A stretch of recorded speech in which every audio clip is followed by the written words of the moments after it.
মুনাফার হার 6%।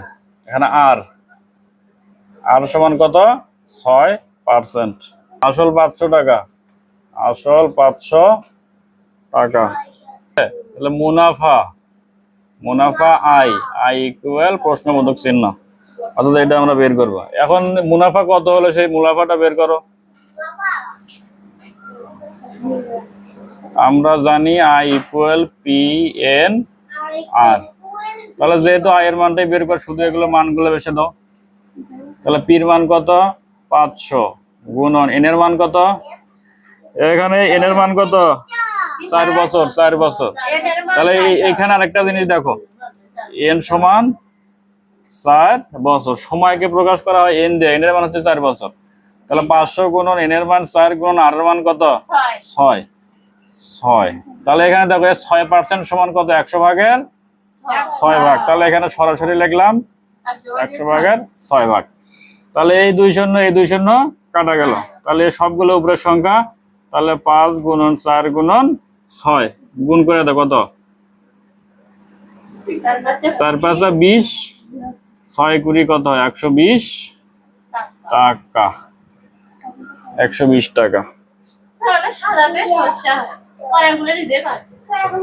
ঠিক হয়ে যাবে ধীরে ধীরে।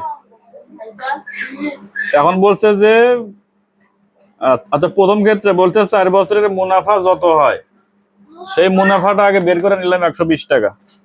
এখন হচ্ছে মুনাফায় কত টাকায়, 2 বছর 6 মাসের মুনাফা তত হবে। যাও আবার দাও দ্বিতীয় ক্ষেত্রে মুনাফার হার কত পার্সেন্ট? মুনাফার হার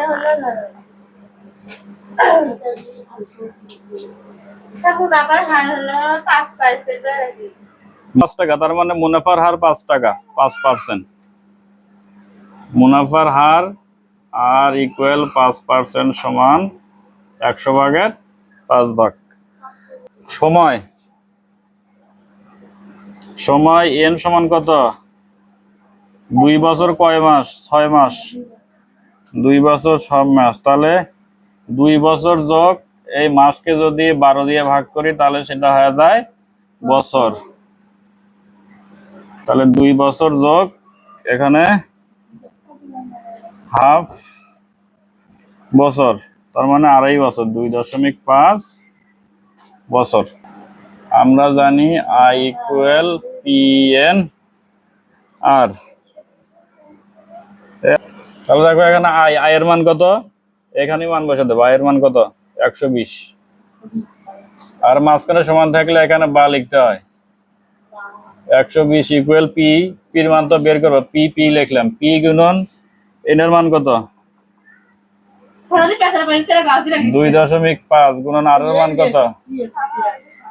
100 ভাগের 5 ভাগ, বা 120 সমান পি গুণন এখানে দশমিক তুলে দেবো। এখানে দেখো দশমিক তুলে দেবো। এখানে দশমিক তুলে দিলে কি হয়? উপরে দশমিক তুলে দিলাম। দশমিকের জন্য এই দশমিকের জন্য একটা 1 লিখবো, পরে যে কয়টা সংখ্যা সেই কয়টা শূন্য। তার মানে একটা সংখ্যা আছে, তাহলে একটা শূন্য দিব। গুণন এটা যা আছে তাই। তাহলে এখন কাটাকাটি করা যায় তো। এই 25 দিয়ে 100 কাটলে কত হয়? 4 হয়। তাহলে বা 120 ইকুয়াল টু এখানে পি গুণন এখানে 4 দশে কত? 40, উপরে কত? 5। আচ্ছা, এই পিটা একবারই লিখলাম 5p। পি আর 5 গুণ করলে 5p হয় না? 5p। পাশে ভগ্নাংশ থাকে, মাঝখানে সমান থাকে, তাহলে কোনাকানি গুণ করতে হয়। তাহলে 5p আর 120 এর নিচে কি গুণ করে? একটা 1 আছে। তাহলে 5p আর 1 গুণ করলে কত হয়? 5p। আর এখানে কি হচ্ছে? 120 গুণন 40, তাই না? আচ্ছা, এখন যদি এখানে পির মানটা বের করি তাহলে এখানে যেহেতু গুণ হিসাবে আছে, যদি এই পাশে নিয়ে যাই তাহলে এই 5টা কি হয়ে যাবে? ভাগ হয়ে যাবে না? তাহলে 120 গুণন 40 নিচে কত? 5। 5 দিয়ে 40 কাটলে কত হয়? 8 হয়। তাহলে এখন 8 দিয়ে 120 গুণ করো। 8 শূন্য শূন্য 8 দুগুণে 16 6 8 এর 8 9 একে 960 টাকা। এটাই আনসার।